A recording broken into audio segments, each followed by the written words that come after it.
We quit social media. Which means we actually get things done now. No arguing with strangers, no hashtags, no TikTok dances. Just real advice from two people who don't care about likes, except on YouTube.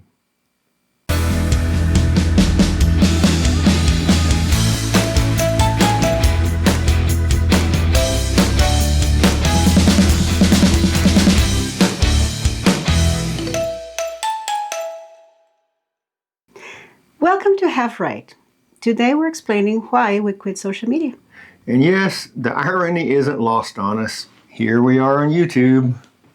The difference is YouTube's about content, not catfights.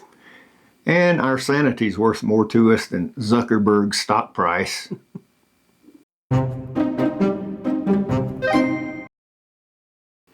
Okay, let's address the elephant in the room right off the bat and get that out of the way.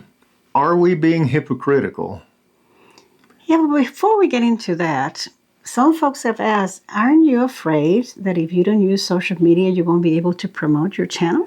Well, that is a valid concern, and it is something I did think about. But my theory, and I could be wrong, is that even without social media, I think the viewers that we do attract, they're going to be more loyal to the channel and to us than drive-by visitors that we may get from social media, and possibly we might get less trolls.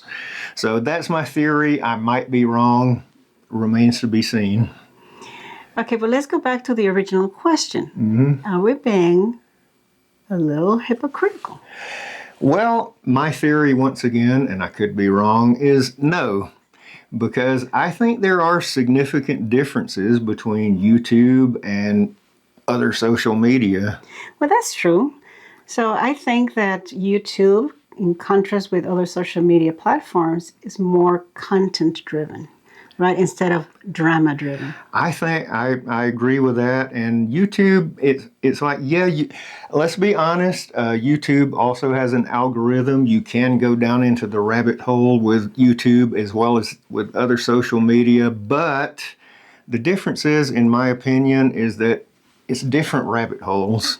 It's like, because the other social media, the one, of course, that I have the most experience with was Facebook, you know, the one for old people. but yeah, the content there is more in your face. They're force feeding you information that you might not necessarily want. On YouTube, yeah, they do make recommendations, but you can choose more what you want and want to watch or not. And you're a whole lot less likely to get in an argument on YouTube. And, you know, on social media or on Facebook, for example, you might go there to watch a cat video and get in a political argument. On YouTube, yeah, you could still get mad watching a video and you start yelling at your TV, but if you're doing that, you've got bigger problems than watching YouTube. And I also think it's, you know, what is the perceived audience for each one, right? So again, we assume on YouTube that the audience will be seeking out specific content, specific information, as opposed to the audience on other platforms is the world, right? And Right. It is a lot of creators and also, I guess, providing responses as well, being the audience and being the creator at the same time. Yeah, and YouTube is more broadcast style, and you know, other social media, everyone's posting, everyone's judging, and there's just less of that on YouTube, we believe. Right, absolutely. So again, you on YouTube, or you subscribe, or you choose what to subscribe to, right? As opposed to almost not having much of a choice in other platforms. Yeah, I mean, yeah, it could be argued you do have a choice, but in my estimation, it can't be argued that some of the other platforms tend to force feed you stuff that they want you to watch, rather than YouTube. While they do offer, you know, suggestions, it seems less aggressive than on some other social media platforms. Would you agree with that? Yeah, absolutely. So it's not hypocrisy, it's strategy. And maybe a tiny bit of hypocrisy.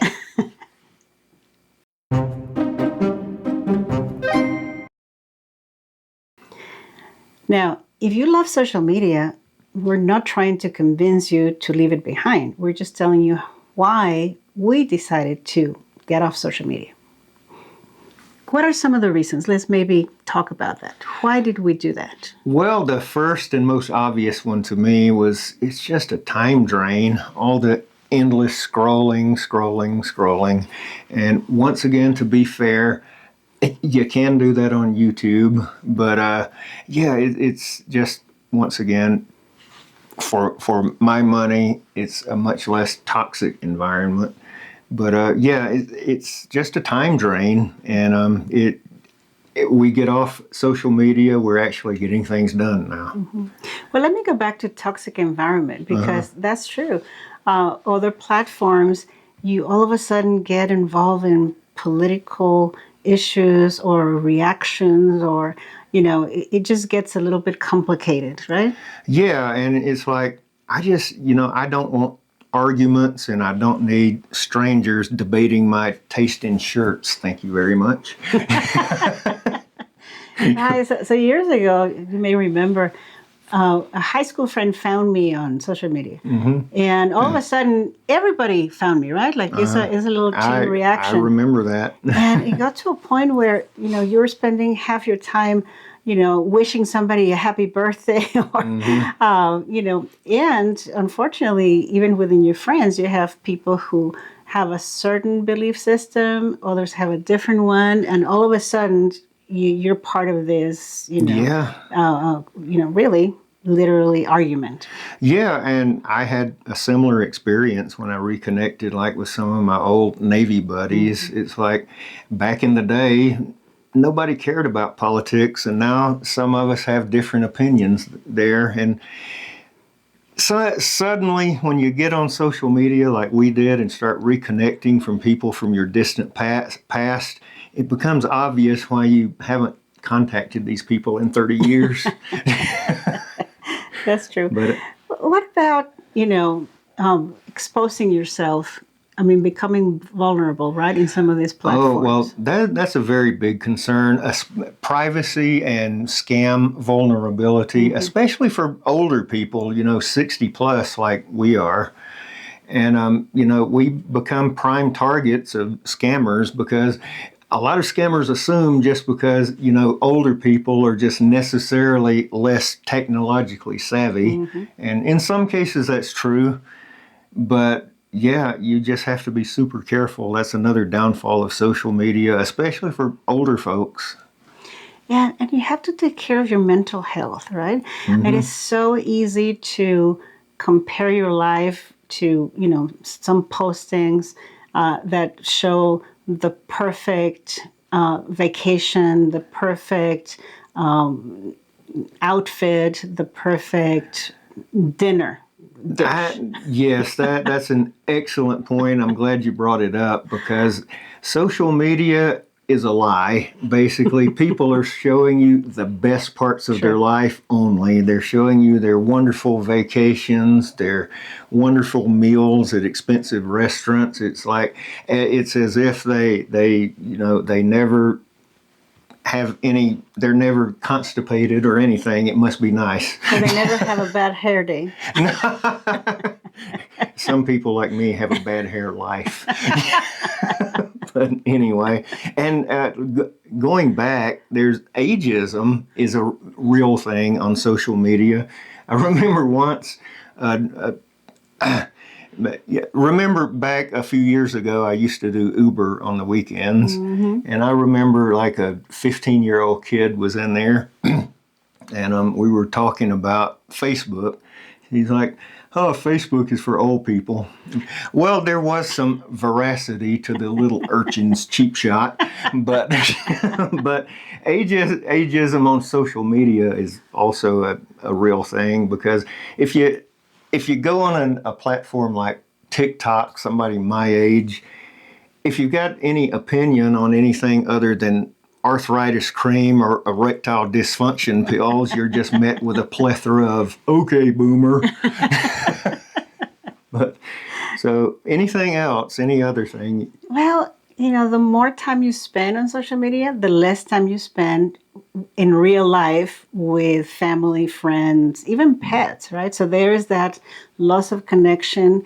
And I hate to say it, but again, as we get older, isolation becomes a very serious problem, right? So we need to make sure that we're living life, right? Connecting with friends, connecting with family. And that brings up another memory I have, because just recently I did a seasonal gig at a national park, and I would, on my off days, I would go hiking on some of the hiking trails. And would you believe, on a hiking trail in a beautiful national park, there were plenty of people walking on the nature trails staring at their phone. It's just Sad. I couldn't believe it. And it's hardly getting back to nature doing it that way. It's like, I think we have to remember that likes aren't hugs and comments are not conversation. Well put.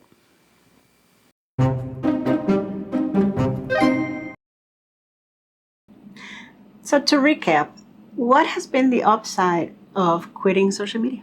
Well, we mentioned more time. Obviously, you have time to get things done now. I mean, now you have time to start that novel you always wanted to write, or at least find your socks. You also have, better mental health. We're more calm, more relaxed, right? We also are able to, make those connections with our friends and family, even Bootsy and Luna. Oh, absolutely. And yeah, when you connect with people, you can't respond with a poop emoji. You actually have to say something. And so definitely you mentioned productivity, right? Uh-huh. So for sure, it turns out we didn't need that 25th hour in the day. We really just needed to log off. Yeah, exactly. So, and there's the improved focus. For me, anyway, it's like, social media was such a distraction. Is like sometimes, and I hate to admit that I sometimes got into little arguments on social media, but it was distracting to my focus. So, logging off from social media has cured that problem for me. Right. And again, it seems a little hypocritical because we're on YouTube, but the reason why we continue using it not only as creators but as consumers is because we've learned things, right? We choose what to watch. You can learn anything on YouTube. Oh, for sure.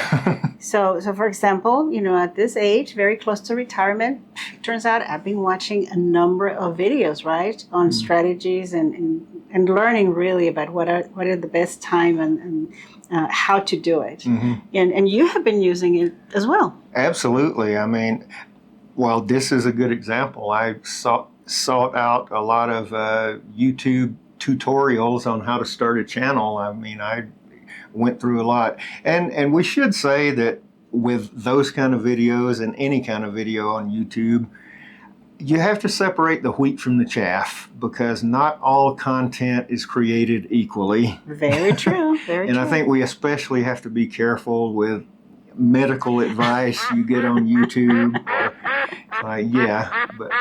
Just bear in mind, not all content on YouTube is created equal.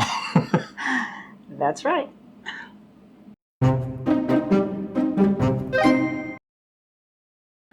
Quitting social media cost us nothing, except maybe the occasional viral cat video.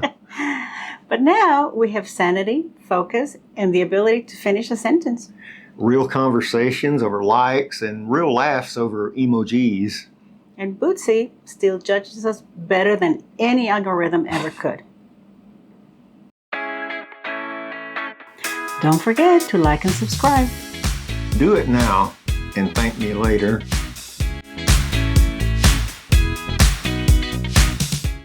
So does quitting social media make us rebels? No, it just means we have a life. I still can't shake the feeling that Zuckerberg is lurking about somewhere. Well, he'll have to subscribe just like everybody else. Indeed.